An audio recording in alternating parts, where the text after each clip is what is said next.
Well, you guys, that ending was brutal, cruel.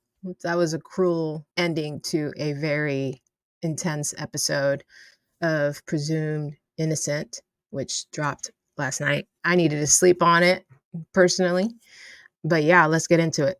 So, spoilers ahead. I really love Noma Demenswini, who plays the judge. I think she was great in The Undoing. I think she's great here. She's just a gift to television, and it's just always so nice to see her on screen, and I need to see her more on screen. She just plays her part so well. And this episode she shined, and I loved what she did in this. And so I just wanted to give her props because she's kind of like one of those unsung heroes. And she and Lily Robb, who plays Dr. Liz, and Elizabeth Marvel, who plays Lorraine, Raymond's wife, these women are just fantastic, and they support this cast and the story in ways that really I just love. And so obviously there's more others that are on the cast, like Matthew Allen and James, who plays Herbert. It's just been really, really nice to see such a great cast just bring their A game. And this episode is a lot's happened. A lot has happened.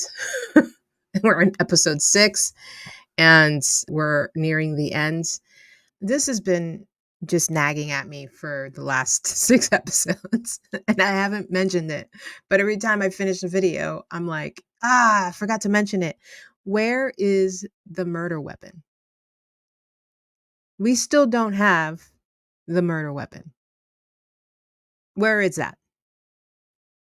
It's kind of giving me the Undoing vibe right now, where it shows up like 2 episodes before the end, the penultimate episode before the series end.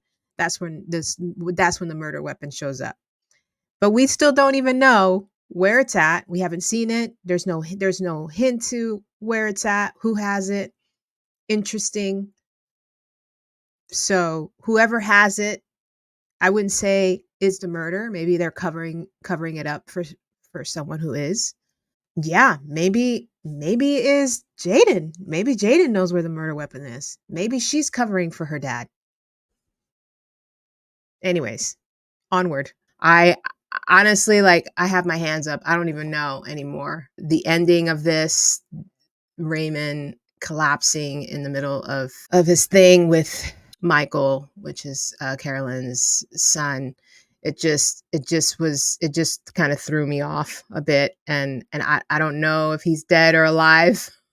I it would be such a horrible mess if he ended up just dying.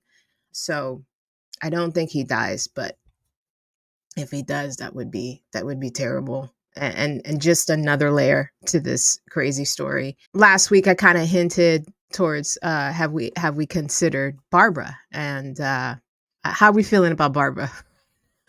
This last episode, Ruth Ruth put in some work in this last episode, and she is just, there was a lot of talk about her rage and her anger and her disappointment and her shock. I would add embarrassment in there. She's the one that's sticking by her husband after finding out all the things. And honestly, I don't know, man. Could I see her having done it? Honestly, like, I feel like it has to be someone who is familiar with that case, familiar with the killer from the case that Rusty and Carolyn were prosecuting, familiar with how that killer laid out his victim. And so I just don't know if it's Ruth, honestly. Could it be Raymond? Yeah. Could it be Rusty? Yeah. Could it be Nico? Yeah. Could it be Tommy? Yes, for sure. He is the sketchiest of all sketchy people in this entire story. And could it be could it be any of the kids? Kyle? Jaden?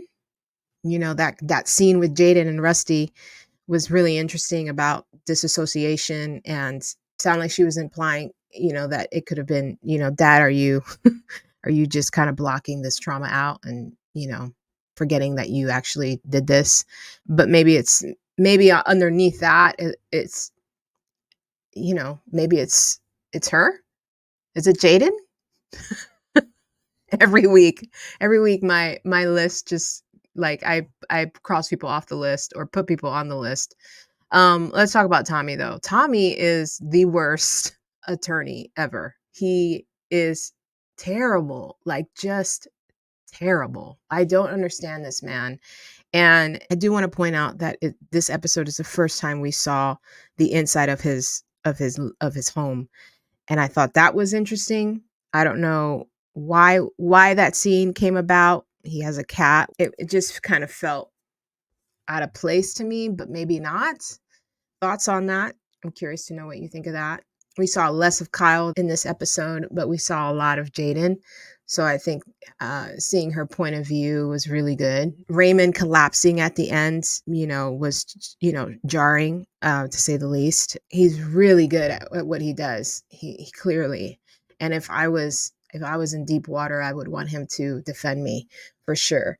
Now, Eugenia, who is played by Virginia Cole, I thought that her testimony was really interesting. Her demeanor was really interesting. I was not expecting it, actually. Like, how does she really feel about Carolyn and Rusty and their relationship? Does she like her?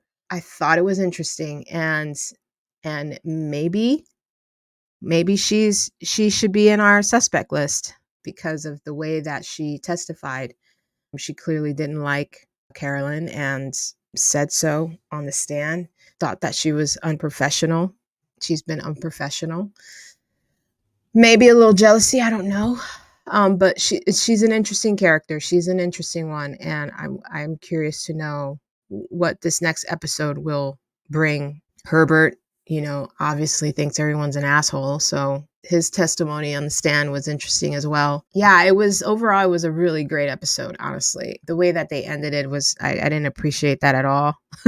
I hate cliffhangers, especially those kind of cliffhangers where you don't know what happens to the characters, kind of like the cliffhanger for this week's House of the Dragon. So, but yeah, let me know your thoughts. Leave your comments. Make sure you like this video, and we'll talk to you next week.